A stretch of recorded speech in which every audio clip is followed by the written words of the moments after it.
नमस्कार, आप देख रहे हैं देश की बात। मैं हूं नगमा। हिंडनबर्ग की नई रिपोर्ट को अदानी ग्रुप ने दुर्भावनापूर्ण और ध्यान भटकाने की कोशिश बताया है। अदानी ग्रुप ने ये बयान जारी करके कहा है कि पूर्व निर्धारित निष्कर्षों तक पहुंचने के लिए पहले से सार्वजनिक जानकारी से चुनिंदा टुकड़े उठाकर रिपोर्ट बनाई गई है। ये काम निजी लाभ के लिए किया गया है और ऐसा करते हुए तथ्यों और कानून की बेकदरी की गई है। अडानी ग्रुप इन आरोपों को सिरे से खारिज करता है। रिपोर्ट में पहले ही निराधार पाए गए आरोपों को फिर से पेश किया गया है। इन आरोपों को मार्च 2023 में सुप्रीम कोर्ट पहले ही खारिज कर चुका है। ग्रुप ने कहा है कि हम दोहराना चाहते हैं कि विदेशों में हमारा निवेश पूरी तरह से पारदर्शी है और सारी जरूरी जानकारियां बराबर तमाम कागजात में सार्वजनिक की जाती हैं। इस शरारत भरी रिपोर्ट में जिन व्यक्तियों के नाम हैं उनके साथ अदानी ग्रुप का कोई कारोबारी रिश्ता नहीं है। ये रिपोर्ट हमारी छवि को नुकसान पहुंचाने की कोशिश है। ग्रुप पूरी पारदर्शिता का पालन करता है और ज़रूरी नियमों का पालन करता है। ग्रुप ने कहा है कि भारतीय शेयर बाजार नियमों का उल्लंघन करने वाले बदनाम शॉर्ट सेलर हिंडनबर्ग की ये रिपोर्ट ध्यान भटकाने की एक हताशा भरी कोशिश है। जाहिर है हिंडनबर्ग को भारतीय कानूनों की कोई कद्र नहीं है। इससे पहले सेबी प्रमुख माधवी बुच और उनके पति धवल बुच ने भी शॉर्ट सेलर हिंडनबर्ग के आरोपों को बेबुनियाद बताया है और कहा है कि उनका वित्तीय लेन देन एक खुली किताब की तरह है। बुच दंपति ने एक बयान में ये कहा कि ये दुर्भाग्यपूर्ण है कि हिंडनबर्ग रिसर्च सेबी के नोटिस का जवाब देने के बजाय चरित्र हनन की कोशिश कर रहा है।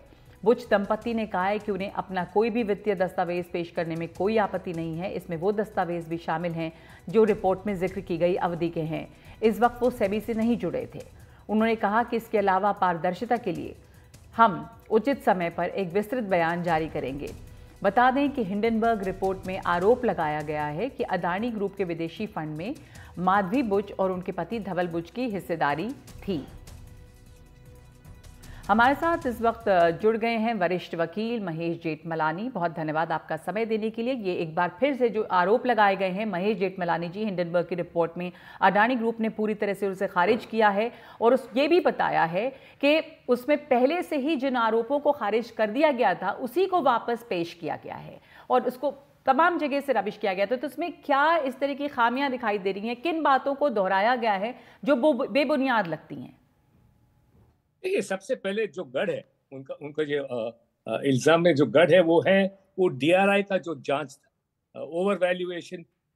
अदानी ग्रुप ने कोई पावर प्रोजेक्ट्स के पार्ट्स इंपोर्ट किए थे और डीआरआई के का जो पहले इन्वेस्टिगेशन था उसके मुताबिक ये उसमें ओवर वैल्यूएशन हुई थी। अब इसको फिर जो आज का उन्होंने रिपोर्ट दिया है हिंडनबर्ग ग्रुप ने, उसमें से उस बात को उन लोग ने फिर दोहराया, जबकि डीआरआई खुद ने पूरी जांच के बाद ये अभी स्थापित किया और घोषणा है, उनका रिपोर्ट भी है कि इसमें कुछ गड़बड़ था ही नहीं, कि कोई over valuation of imported equipment की बात थी ही नहीं और ये लोग अभी निर्दोष स्थापित किए गए हैं अदानी को। ये मामला फिर प्रशांत भूषण वगैरह जो सुप्रीम कोर्ट गए थे उन्होंने फिर से दोहराया था, पहले से भी दोहराया था। सुप्रीम कोर्ट ने कहा कि देखिए, डीआरआई ने फाइनल रिपोर्ट के मुताबिक ये कहा है कि अदानी ग्रुप इसमें निर्दोष है और फिर उस कमिश्नर का फाइनल रिपोर्ट के खिलाफ एक अपील फाइल किया गया था सी स्टैट में, ट्राइब्यूनल, अपेलेट ट्राइब्यूनल में, और फिर उस इल्जाम को खारिज किया गया ओवर इनवॉइसिंग का। उसके बाद सी स्टैट ट्राइब्यूनल के खिलाफ सुप्रीम कोर्ट में अपील पेश की गई थी और वो अपील को भी सुप्रीम कोर्ट ने खारिज कर दिया जी।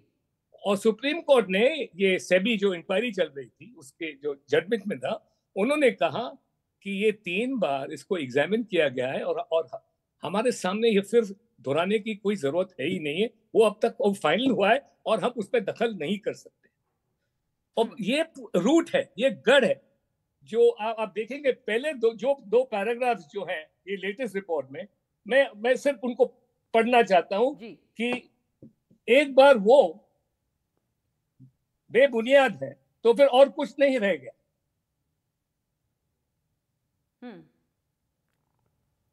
बल्कि सेबी ने जो नोटिस दिया था हिंडनबर्ग को, उसका भी उन्होंने कोई जवाब नहीं दिया, और वही वो कह रहे हैं कि इसमें रिपोर्ट में बेबुनियाद आरोप हैं, इनसाइडर ट्रेडिंग में गलत डिस्क्लेमर दिए गए हैं, और सेबी ने जो सवाल उठाए उसके कोई जवाब नहीं देकर वो उल्टा उन्हीं आरोपों को एक तरह से फिर से लगा रहे हैं।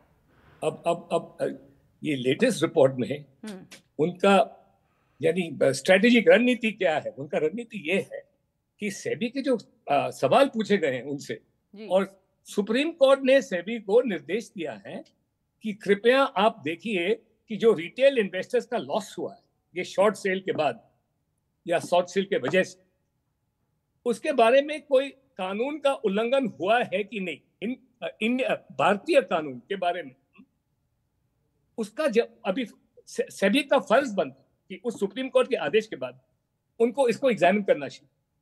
तो उस दिशा में सेबी ने इनको सवाल पूछे, वो सवाल का इन्होंने जवाब नहीं दिया, बल्कि सवाल देने के बावजूद इन्होंने अपने रिपोर्ट में अब चेयरमैन मिसेस बूच के कॉन्फ्लिक्ट ऑफ इंटरेस्ट के बारे में उन्होंने इल्जाम लगाए। मतलब कि उनके कॉन्फ्लिक्ट ऑफ इंटरेस्ट ऐसे हैं, फाइनेंशियल इम्प्रोप्राइटीज ऐसे हैं, और वो अदानी लिंक्ड हैं, जिसके वजह से वो डिस्क्वालिफाइड है, उसको ये मामले में जांच करना ही नहीं चाहिए। अब देखिए मिस्टर और मिसेस बूच जैसे आपने बताया है, उन्होंने इसका खंडन किया आज, और मुझे लगता है कि उनकी जो डिनायल है उसमें कोई कमियां तो नहीं, बिल्कुल कमी नहीं। और उन्होंने ये भी घोषणा की है कि हम एक डिटेल स्टेटमेंट देने वाले हैं, तो उस डिटेल स्टेटमेंट देने वाले के बाद मैं भी टिप्पणी देने वाला। तो एक बात ये भी कि फिर इसका इंटेंशन अभी क्या है, दोबारा क्यों कर रहे हैं वो, और कि नया विवाद बार बार क्यों खड़ा करना चाह रहे हैं? वेस्टेड इंटरेस्ट क्या है इसमें? ये वेस्टेड इंटरेस्ट है, आपने बिल्कुल सही सवाल पूछा है, और ये सवाल, इसका जवाब सीधा यही है कि ये लोग हमारे दुश्मनों के साथ मिले हुए हैं। सबसे हमने पहले से ही ये उजागर किया है कि जो प्रिंसिपल थे, हिंडनबर्ग के जो प्रिंसिपल थे, जिन्होंने इनको इस काम के लिए हायर किया था, वो एक किंगडन, मार्क किंगडन नाम का ट्रस्ट फंड था जो उनका मालिक है, और उसकी बीवी एनला चेंग एक चाइनीज ओरिजिन अमेरिकन सिटीजन है, जिसके खिलाफ गंभीर इंक्वायरी चल रही है। उनके एस्पियोनाज, स्पाइंग एक्ट, जासूसी एक्टिविटीज में चाइना के लिए अमेरिका में यूएस कांग्रेस अब जांच करे। तो हमारे दुश्मन जुड़े हुए इस मामले से, और हमें बहुत सावधान रहना चाहिए। हिंडनबर्ग का जवाब बिल्कुल बेबुनियाद है, उसमें कुछ नई बात है ही नहीं। अब वो सिर्फ झूठा इल्जाम मिसेस बूच पे, हमारे चेयरपर्सन सेबिया के खिलाफ उन लोग ने पेश किया, और कुछ नहीं। तो ऐसा करके क्या करने की कोशिश है? अडानी ग्रुप की छवि खराब करना, बाजार को खराब करना, इससे उनको बाजार को खराब, ये सबसे अहम बात है। मकसद ये है कि बाजार और फिर रिटेल इन्वेस्टर्स को, देखिए पहले बार भी जब फर्स्ट रिपोर्ट उन लोग ने पेश की थी 2023 में, वो बजट के पहले था। 2023 के बजट के पहले ये रिपोर्ट पेश की गया ना सिर्फ अदानी को हानि पहुंचाने के लिए, बल्कि हमारे स्टॉक मार्केट और बजट का जो असर है उसको खराब करना, ये बताना कि बजट बिल्कुल खराब बजट है, और बजट यानी उनके शॉर्ट सेल की वजह से वो बजट के ऊपर कलंक लगाना चाहते थे। अब इस बार फिर ये 2024 के बजट को बुरा दिखाने के लिए ये काम किया गया।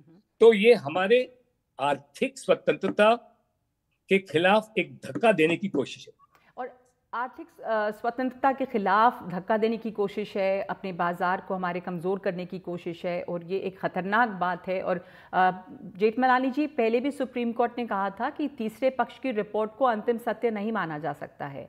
तो क्या क्रेडिबिलिटी है हिंडनबर्ग रिपोर्ट की? हिंडनबर्ग रिपोर्ट की क्रेडिबिलिटी, देखिए हिंडनबर्ग रिपोर्ट जो है वो एक रिसर्च एनालिस्ट है। अभी वो अपने आप उन्होंने एक स्वतंत्र जांच नहीं किया। वो फॉरेन रिपोर्ट्स हैं, विदेशी जो दूसरे रिपोर्ट्स हैं, जैसे फाइनेंशियल टाइम्स और OOCRP से, अभी OOCRP organisation for prevention of corruption project जो है, एक जर्नलिस्ट ग्रुप है, उसके कुछ इंफॉर्मेशन इस पूरे मामले में प्रशांत भूषण ने दिया है। तो यानी प्रशांत भूषण वकील अपने दिए गए इंफॉर्मेशन, सूचना, उनको ओसी को उसके ऊपर उनका पूरा आर्गुमेंट निर्भर है। जी, ये भी कहा था पहले कोर्ट ने कि ओसीसीआरपी रिपोर्ट के आरोप जो हैं वो सही नहीं है। बिल्कुल, ना सिर्फ सही नहीं है, लेकिन वो स्वतंत्र नहीं, वो एक आजाद रिपोर्ट थी। जी जी, सही बात है। धन्यवाद आपका हमारे साथ जुटने के लिए और बताने के लिए कि किस तरह से मार्केट को नुकसान पहुंचाने की भी कोशिश की जा रही है, और ये किसी एक नियत से, एक वेस्टेड इंटरेस्ट से अपने लाभ के लिए काम है, और दूसरे की इसकी विश्वसनीयता जो है वो बहुत कम है। इस हिंडनबर्ग रिपोर्ट की ओसीसीआरपी जो रिपोर्ट दी गई थी उसने इस पर आरोप लगाए थे, उसमें हितों के टकराव के आरोप जो है वो निराधार हैं। कोर्ट ने पहले कहा है कि तीसरे पक्ष की रिपोर्ट को हम अंतिम सत्य नहीं मान सकते। पहले भी रिपोर्ट सुप्रीम कोर्ट के द्वारा खारिज की गई है और एक बार फिर से उन्हीं आरोपों को वापस लगाया गया है जिसके जवाब दिए गए थे, और सेबी ने जिस पे पूछा था सवाल भी उन हिंडनबर्ग ग्रुप से, वो उसके कोई जवाब नहीं दिए गए हैं। तो सेबी के पूर्व एग्जीक्यूटिव डायरेक्टर जैन गुप्ता से भी हमने बात की है। उन्होंने ये बताया है कि हिंडनबर्ग की ये जो रिपोर्ट है वो बहुत प्रैक्टिकल नहीं है और अपने लाभ के लिए धमाके की कोशिश फिर से की गई है। तो मैं सबसे पहला जो एलिगेशन है कि 2015 में सेबी चेयरपर्सन और उनके पति ने एक फंड में पैसा लगाया। अब तो एक होता है कि इंसान की जो जिंदगी है वो समय के हिसाब से आगे बढ़ती है, ना ये टीवी सीरियल है ना मूवी है कि आप फ्लैशबैक में जाके डिसीजन लेके डिसीजन चेंज करते हो और अगला सीन क्या होगा वो बदल देते हो। तो हमको फिर 2015 में जाना पड़ेगा। 2015 में जब देखते हैं तो माधवीपुरी बुक का सेबी से दूर दूर तक कोई कनेक्शन नहीं था, मिस्टर बुक का भी कोई कनेक्शन नहीं था। ये दोनों सिंगापुर में रहते थे, तो सिंगापुर के नियमों का पालन करते थे। जिस फंड में उन्होंने इन्वेस्टमेंट किया, उन्होंने उस फंड का वो जरूर देखा होगा कि जहां पे भी फंड ऑपरेट करता वहां पे लीगली रजिस्टर्ड है कि नहीं है, और फिर फंड ने इनका केवाईसी किया हुआ। अब जो आज एलिगेशन आ रहा है, उस एलिगेशन का मतलब तो ये है कि माधवीपुरी बुक और उनके पति को पहले फंड का केवाईसी करना चाहिए था, फिर पूछना चाहिए कि आपके फंड में कौन लोगों ने इन्वेस्टमेंट किया है, आप मुझे सारा उनका केवाईसी कीजिए, मैं उनका केवाईसी करूंगी। और फिर वो एक एस्ट्रोलॉजर के पास जाते कि जो उस फंड में जितने इन्वेस्टर हैं, साल या 9 साल में कोई हिंडनबर्ग उनके ऊपर रिपोर्ट निकालने वाला है कि नहीं निकालने वाला है। तो ये तो एक बचकाना बात हुई कि 15 में मुझे मालूम था कि 2023 में मैं सेबी चेयरपर्सन होंगी, वहां हिंडनबर्ग की रिपोर्ट आएगी और मैं हिंडनबर्ग को बचाऊंगी, इसलिए आज मुझे ये करना है। तो ये जो है ये पूरी तरह से खारिज किया जा सकता है। क्योंकि 2015 में ना अडानी के अगेंस्ट कुछ था, ना माधवीपुरी के अगेंस्ट कुछ था, ना हिंडनबर्ग ने कोई रिपोर्ट निकाली थी। तो ये सब चीजें जो हैं ये प्रैक्टिकल नहीं है, और ये सिर्फ अपॉर्चुनिटी है कि हमको एक धमाका करना है, तो मैं कहीं से कोई ना कोई तथ्य ढूंढ के लाऊं और धमाके की कोशिश करूं। तो एक बार फिर से धमाके की कोशिश है। जैन गुप्ता ने यह भी कहा है कि हिंडनबर्ग बार बार अडानी ग्रुप को लेकर कुछ नया विवाद खड़ा करने की कोशिश करता है।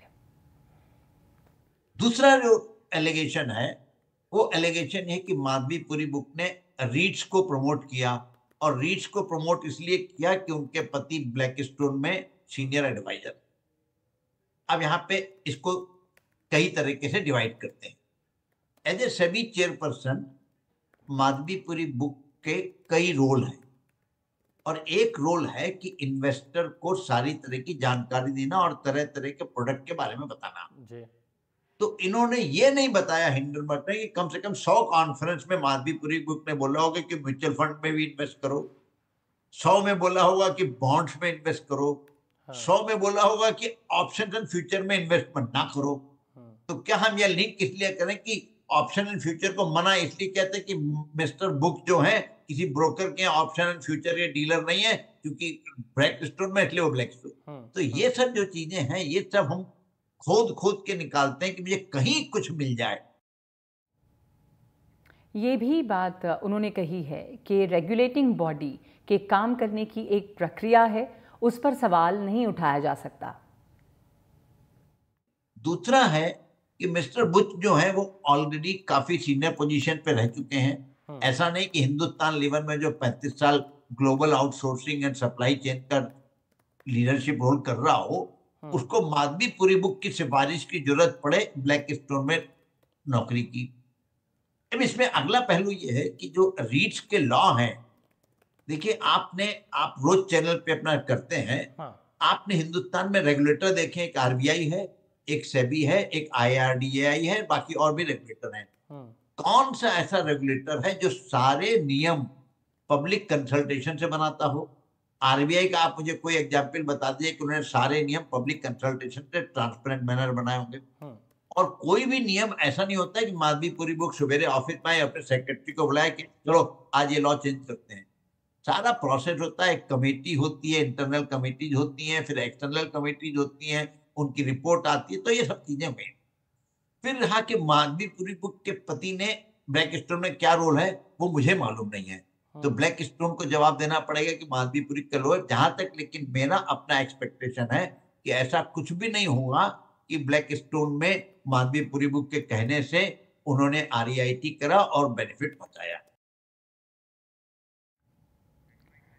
तो आपको जानकारी दे दें कि अब ये हिंडनबर्ग की जो रिपोर्ट आई है उसके ऊपर ज़्यादातर जानकार अर्थशास्त्री यहाँ पे के कह रहे हैं कि ये रिपोर्ट जो है वो बेबुनियाद है, क्योंकि पहले भी इन आरोपों का जवाब दिया गया है, खारिज हुई है ये रिपोर्ट। सुप्रीम कोर्ट ने भी हिंडनबर्ग पर काफ़ी सख्त प्रक्रिया दी थी, पहले की रिपोर्ट को खारिज किया था। अगस्त में जो आई रिपोर्ट उस पर फैसला है। सेबी की जांच रिपोर्ट से संतुष्ट हैं, सुप्रीम कोर्ट ने कहा था, और जांच के लिए सेबी सही एजेंसी है, एसआईटी जांच की ज़रूरत नहीं है। हिंडनबर्ग की जो रिपोर्ट है उसे सबूत नहीं माना जा सकता है। ओसीसीआरपी रिपोर्ट के आरोप सत्य नहीं है और तीसरे पक्ष की रिपोर्ट को अंतिम सत्य नहीं मान सकते। ये सब बातें सुप्रीम कोर्ट ने पहले ही कही थी। अडानी ग्रुप ने इसको पूरी तरह से खारिज किया है और ये बताया है कि कैसे ये दुर्भावनापूर्ण रिपोर्ट है और ध्यान भटकाने की कोशिश है। सेबी प्रमुख ने कहा है कि ऐसा कर चरित्र हनन की कोशिश कर रहा है हिंडनबर्ग, और इसके ऊपर तमाम मंत्री जो हैं वो भी अपनी प्रतिक्रिया दे रहे हैं। हिंडनबर्ग की नई रिपोर्ट पर केंद्रीय मंत्री राजीव चंद्रशेखर ने भी कहा है कि विदेशी ताकतों के साथ देश में वित्तीय अस्थिरता लाने की कोशिश की जा रही है या कोशिश कर रही है हिंडनबर्ग, और ये सबसे ख़तरनाक है, जिस पर अभी हमने कुछ देर पहले बात की महेश जेठमलानी से भी, और उनका भी यही कहना है कि सबसे ख़तरनाक यही है। सबसे महत्वपूर्ण बात ये समझना है कि आर्थिक अस्थिरता की जो कोशिश है वो की जा रही है, और इसमें जो भारत के जो भी हित में नहीं हैं जो लोग, वो मिले हुए हैं, और ये बहुत ख़तरनाक है कि वित्तीय अस्थिरता लाने की यहाँ पर कोशिश हो रही है। भ्रम फैलाकर देश में एक आर्थिक अराजकता पैदा की जा रही है।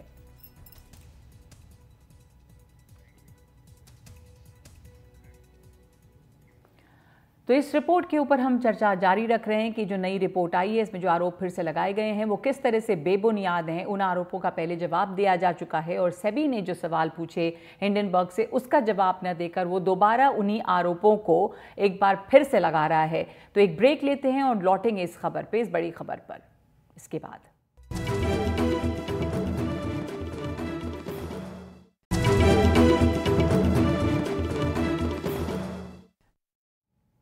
तो हिंडनबर्ग के झूठ पर धवल और माधुरी बुच का साझा बयान आया है।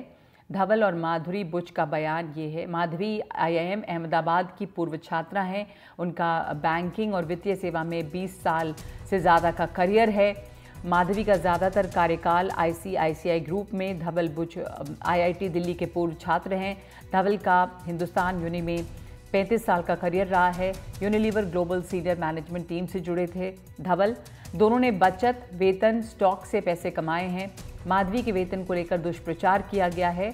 माधवी की नेटवर्थ, निवेशों के बारे में दुष्प्रचार किया गया है। 2010 और 2019 तक धवल लंदन, सिंगापुर में यूनिलीवर के साथ थे। 2011 और मार्च 2017 तक माधवी ने सिंगापुर में काम किया।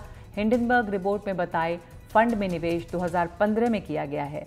2015 में दोनों सिंगापुर में प्राइवेट सिटीजन थे। 2 साल पहले माधवी सेबी में पूर्ण सदस्य के रूप में शामिल थीं। इस फंड में निवेश के निर्णय के पीछे वजह मुख्य निवेश अधिकारी अनिल आहूजा थे, जो धवल के दोस्त हैं।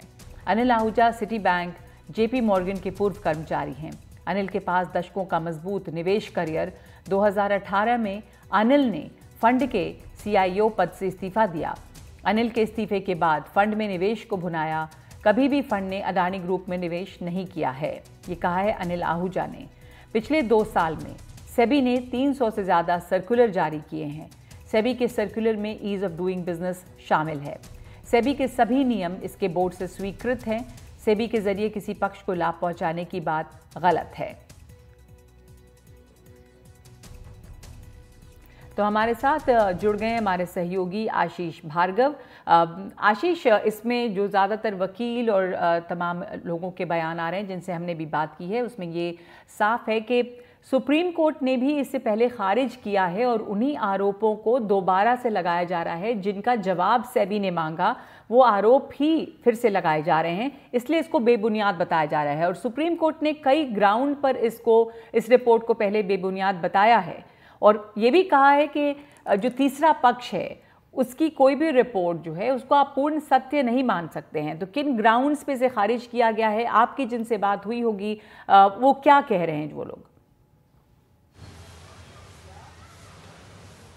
देखिए, उनका साफ तौर पर कहना है कि सुप्रीम कोर्ट ने एक लक्ष्मण रेखा तय की है कि इस तरह से आप आरोप नहीं लगा सकते। सुनवाई के दौरान भी सुप्रीम कोर्ट ने कहा था कि सेबी जैसी वैधानिक जो संस्था है उस पर इस तरह आरोप नहीं लगाने चाहिए, क्योंकि उससे निवेशकों का जो लाखों निवेशक हैं उनका भरोसा टूटता है और बाजार में अर्थव्यवस्था पर इसका असर पड़ता है। उन्होंने ये भी कहा था कि कोई थर्ड पार्टी है, चाहे वो कोई संगठन है, चाहे वो अखबार है, चाहे वो हिंडनबर्ग जैसी संस्था है, उनके सिर्फ आरोपों की पर को सत्य नहीं, अंतिम सत्य नहीं माना जा सकता, ना उनके आधार पर आगे की कोई जांच या सुप्रीम कोर्ट की निगरानी में, अदालत की निगरानी में किसी जांच के आदेश दिए जा सकते हैं। सुप्रीम कोर्ट ने एक पैनल का भी गठन किया था, अपने रिटायर्ड जज जस्टिस AM सप्रे उसके अध्यक्ष थे और उसमें बहुत सा एक्सपर्ट उसके अंदर थे जिन्होंने पूरी जांच की थी और उसके बाद ये रिपोर्ट दी थी और कहा था कि अडानी के खिलाफ ऐसा कुछ नहीं मिला है।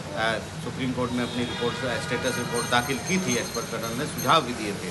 तो सुप्रीम कोर्ट ने सिरे से खारिज कर दी थी सारी बात और कहा था कि इस तरीके से जांच नहीं हो सकती और इस तरह से ना ही आरोप लगाए जाने चाहिए। तो निश्चित तौर पर जो विशेषज्ञ हैं, जो कानून के जानकार हैं, वो यही कह रहे हैं कि इस तरह से बार बार आरोप लगाने से पता चलता है कि एक समूह कोई काम कर रहा हो सकता है, इसके पीछे एक ग्रुप हो सकता है। लेकिन सबसे बड़ी बात यह है कि सुप्रीम कोर्ट ने खुद ही इस मामले में जब फैसला 3 जनवरी को दिया था तो सेबी को कहा था कि शॉर्ट सेलर के खिलाफ अगर कुछ हुई है, शॉर्ट सेलिंग हुई है, तो उनके खिलाफ एक्शन होना चाहिए, कानून के मुताबिक कार्रवाई होनी चाहिए। तो उसके बाद सेबी ने जो है हिंडनबर्ग को भी नोटिस भेजा था और सेबी की ये शिकायत सुप्रीम कोर्ट में भी थी कि हिंडनबर्ग उसकी बातों का, उनके सवालों का, उनकी जांच में कोई सहयोग नहीं कर रहा है। तो निश्चित तौर पर सुप्रीम कोर्ट के इस फैसले ने ये साफ कर दिया था कि इस मामले में आगे किसी जांच की जरूरत नहीं है। जी धन्यवाद आपका आशीष। हमारे साथ हमारे सहयोगी जुड़ रहे हैं हिमांशु शेखर। हिमांशु, ये रिपोर्ट को दुर्भावनापूर्ण बताया है अडानी ग्रुप ने और ये भी कहा है कि पूरी की पूरी कोशिश जो है वो एक आर्थिक अस्थिरता लाने की कोशिश है। हमारे सरकार के मंत्री भी कह रहे हैं कि इसके पीछे जो नियत है वो क्या है, वेस्टेड इंटरेस्ट वो क्या है, एक इकोनॉमिक इंस्टेबिलिटी की कोशिश है। तो आपकी बातचीत हुई होगी, किस तरह से ये रिपोर्ट जो है वो बेबुनियाद दिखती है? देखिए, 2-3 बातें जो स्पष्टीकरण जारी किया है माधवी बुच और उनके पति ने, उसमें ये बात बहुत साफ तौर पर कही गई है कि 2015 में जब दोनों सिंगापुर में रहते थे तो उन्होंने एक फंड में निवेश किया था। उस वक्त माधवी, जो अभी सेबी की चेयरपर्सन है, वो एक प्राइवेट बैंक में काम करती थी सिंगापुर में और उस वक्त ये निवेश उन्होंने किया था। और उनके एक दोस्त थे जो चीफ इंफॉर्मेशन ऑफिसर थे, इन्वेस्टमेंट ऑफिसर थे, उनकी सलाह पर यह निवेश किया गया था। और 2018 में जब उनके दोस्त जो चीफ इन्वेस्टमेंट ऑफिसर थे उस फंड के, जब उन्होंने उस फंड को छोड़ा तो उन्होंने सारा पैसा रिडीम कर लिया था। और ये उस वक्त की बात है जब वो सेबी के साथ नहीं जुड़ी थी। माधवी ने उसके 2 साल बाद सेबी एक मेंबर के तौर पर ज्वाइन किया था और वो एक मार्केट एक्सपर्ट हैं, उसके तौर पर ही उन्हें सेबी में नियुक्त किया गया था। लेकिन उस वक्त जो भी तथ्य अभी सामने है, मैंने थोड़ी देर पहले जो institute of chartered accountants of India के पूर्व अध्यक्ष रहे वेद जैन से बात की, उन्होंने कहा कि देखिए जो तथ्य हैं वो बहुत साफ हैं। हिंडनबर्ग ने अपनी रिपोर्ट में अपने जो ताज़ा एलिगेशंस लगाए हैं उसमें कोई डॉक्यूमेंट या दस्तावेज से ये साबित नहीं कर पाया है कि किसी भी तरह का क्विड प्रो को, कॉन्फ्लिक्ट ऑफ इंटरेस्ट या फायदा पहुंचाने की कोशिश माधवी बुच ने की हो इस मामले में किसी भी निजी कंपनी को। ऐसा नहीं है। एक निजी नागरिक के तौर पर हम और आप निवेश करते हैं और उस वक्त शायद वो भी नहीं जानती थी कि आगे चलकर वो सेबी ज्वाइन करने वाली हैं और उस फंड से 2018 में ही वो हट गई थी और उस फंड ने अदानी ग्रुप में कहीं पर निवेश किया हो इसके भी कोई सबूत नहीं है, ये भी साबित नहीं होता, इसके भी कोई तथ्य हिंडनबर्ग ने नहीं किया है। और एक महत्वपूर्ण बात उन्होंने कही कि देखिए हिंडनबर्ग जैसी अंतर्राष्ट्रीय संस्था जो है अगर वो इस तरह के बेबुनियाद तथ्यहीन आरोप लगाती है तो उसका असर भारत की अर्थव्यवस्था, मार्केट पर, स्टॉक मार्केट की स्टेबिलिटी पर पड़ता है और ऐसी कोई कोशिश नहीं होनी चाहिए कि भारत की अर्थव्यवस्था को कमजोर किया जाए, जो स्टॉक मार्केट है उसमें सेंटिमेंट को कमजोर किया जाए, क्योंकि इस तरह के बेबुनियाद आरोपों का असर सेंटिमेंट पर भी पड़ सकता है। और इसलिए देखिए दूसरी महत्वपूर्ण बात इसमें यह भी सामने आई है नगमा कि शोकॉज नोटिस 27 जून को हिंडनबर्ग को जारी किया गया था और उस शोकॉज नोटिस में बहुत स्पष्ट आरोप थे हिंडनबर्ग पर। इसमें 3 आरोप थे। पहला कि हिंडनबर्ग ने सेबी एक्ट जो है, सेबी कानून का उल्लंघन किया है। दूसरा, सेबी ने अपनी जांच में यह भी पाया था कि सेबी की जो prevention of fraudulent and unfair trade practices regulation है इसका भी उल्लंघन किया हिंडनबर्ग ने। इसमें यह भी कहा गया कि सेबी की जो code of conduct for research analyst regulations हैं इसका भी हिंडनबर्ग ने उल्लंघन किया था। और शोकॉज नोटिस में ये जवाब मांगा गया था हिंडनबर्ग से कि पिछले कुछ महीनों से जो लगातार आप तथ्य रखते रहे हैं उसकी बहुत विस्तार से जांच की गई और जांच में आपको इन 3 कानूनों और रेगुलेशंस का दोषी पाया गया है और आपको इस पर अपनी बात, अपना स्पष्टीकरण करना चाहिए। 1.5 महीना हो चुका है, हिंडनबर्ग ने सेबी के शोकॉज नोटिस का कोई जवाब नहीं दिया। ये बात माधवी बुच और उनके पति ने भी अपने स्पष्टीकरण में कहा है और जवाब न देने की जगह अब वो इस तरह के आरोप लगा रहे हैं जिसका कोई तथ्य नहीं है। जिस फंड का जिक्र किया गया है, मैं दोबारा ये कहता हूं, 2015 में माधवी बुच और उनके जो पति हैं उन्होंने इन्वेस्ट किया था। ये बात उन्होंने सार्वजनिक तौर पर कहा है। उस वक्त वो सिंगापुर में रहते थे। एक निजी फंड का जो चीफ इन्वेस्टमेंट ऑफिसर था वो उनका दोस्त था, उसके सलाह पर उन्होंने ये निवेश किया। 2018 में उन्होंने अपने फंड को रिडीम कर लिया था और किसी भी तरह से उस दौरान अदानी ग्रुप से जुड़ी किसी भी कंपनी में किसी भी तरह का निवेश इस फंड के जरिए किया गया हो इसका कोई तथ्य नहीं है। इसकी कोई भी जानकारी या दस्तावेज हिंडनबर्ग ने सार्वजनिक नहीं किया और इस आधार पर कोई भी आरोप लगाना बहुत गलत होगा। तो बहुत सारे सवाल हैं इस पूरे मामले में और लगातार हमने देखा है कि जनवरी 2023 के बाद से ही 1.5 साल से ज्यादा का वक्त हो चुका है।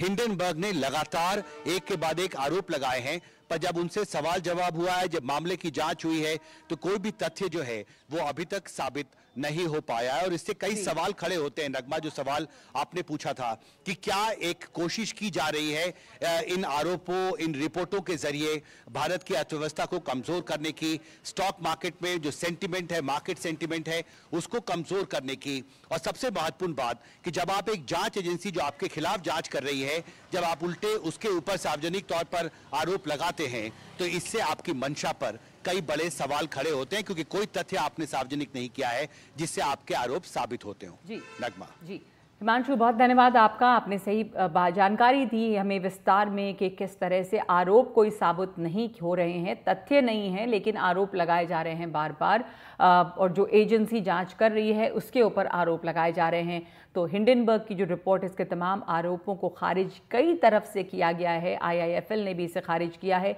एक ब्रेक ले रहे हैं हम और लौटते हैं इस खबर पे।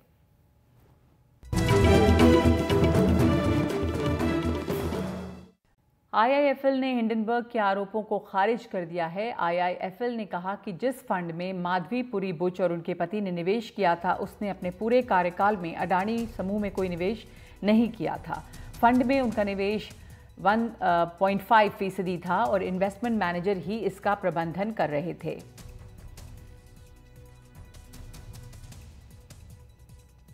तो हिंडनबर्ग के आरोपों को खारिज किया है IIFL ने भी, और ये साफ कहा है कि जो आरोप लग रहे हैं कि इस फंड में माधवीपुरी बुच और उनके पति ने निवेश किया, ये सही नहीं है। उसने अपने पूरे कार्यकाल में अडानी समूह में कोई निवेश नहीं किया है और जो निवेश रहा वो 1.5% था, जिसे कि इन्वेस्टमेंट मैनेजर ही देख रहे थे और उसको ही वो प्रबंधन उसका कर रहे थे।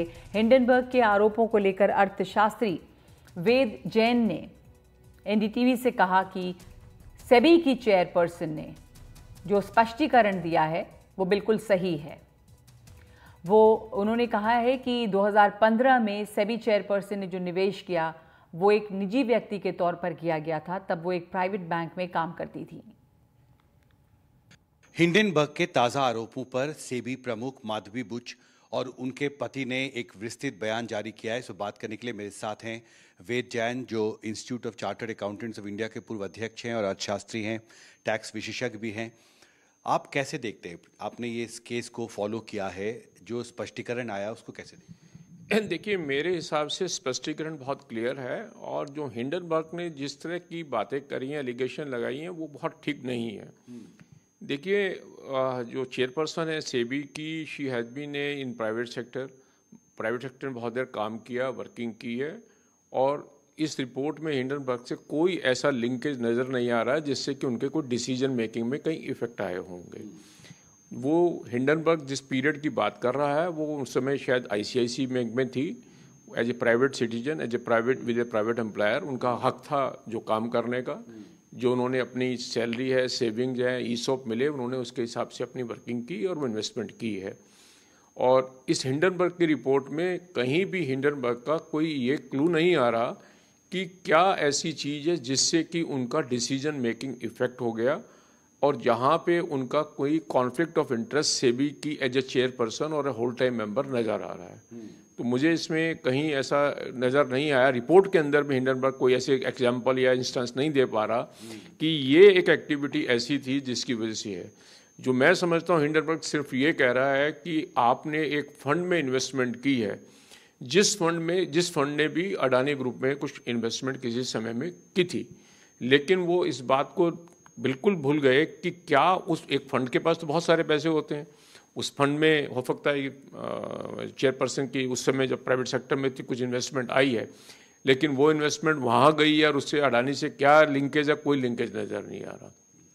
तो ये ऐसा हो गया कि जैसे एक होता ना, एक डार्क रूम में अंधेरे के अंदर आप कोई चीज़ ढूंढ रहे हैं जो वहाँ नहीं है। हम ऑडिट में कहते हैं कि ए डार्क हॉर्स ढूंढेंगे, black cat a black finding out, तो विच इज़ नॉट देयर। तो ये report neither here nor there in my view frankly. उन्होंने अपने स्पष्टीकरण में ये बात कहा है कि जो निवेश उन्होंने किया था एक प्राइवेट सिटीजन के तौर पे किया था, उनके और उनके पति ने 2015 में ये किया था, और 2018 में जो चीफ इन्वेस्टमेंट ऑफिसर थे, जो दोस्त थे धवल बुच के, उन्होंने जब फंड को छोड़ा तो उन्होंने रिडीम भी कर लिया था सिक्योरिटी। हाँ, नहीं, मैंने कहा ना, देखिए, उन्होंने जो निवेश किया वो 2015 में किया, ये स्पष्ट है बिल्कुल।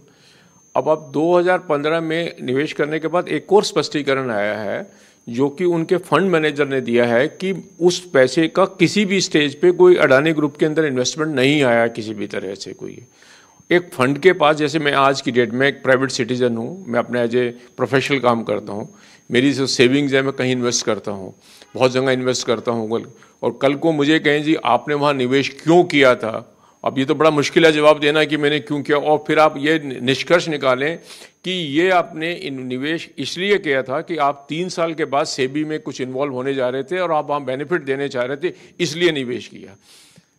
मैं ये तो समझ सकता हूँ कि आप सेबी चेयरपर्सन बनने के बाद फिर उस ग्रुप में निवेश करें तो देन लगे कि भाई आपने वहाँ क्यों किया और आपका तो कॉन्फ्लिक्ट हो रहा था।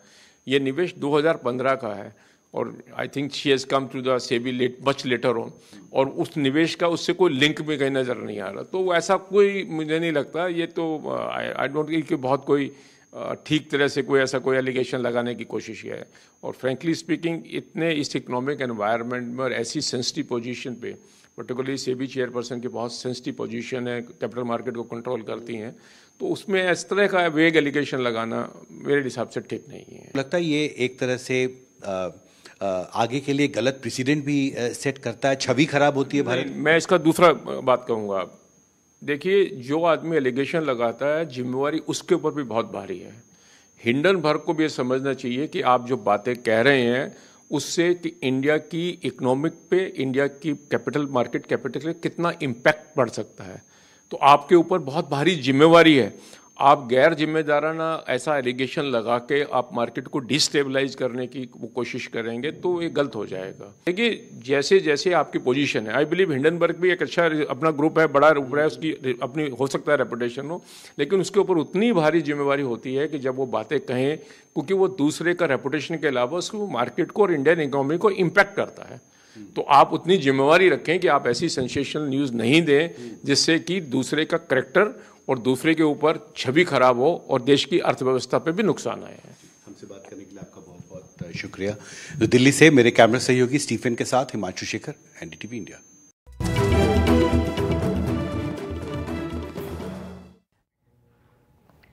जम्मू कश्मीर के अनंतनाग और किश्तवाड़ में आतंकियों से सुरक्षा बल के जवानों की फिर से मुठभेड़ हुई है। अनंतनाग में हुई मुठभेड़ में 2 जवान शहीद हुए हैं, जबकि एक आम नागरिक की भी इसमें मौत हुई है।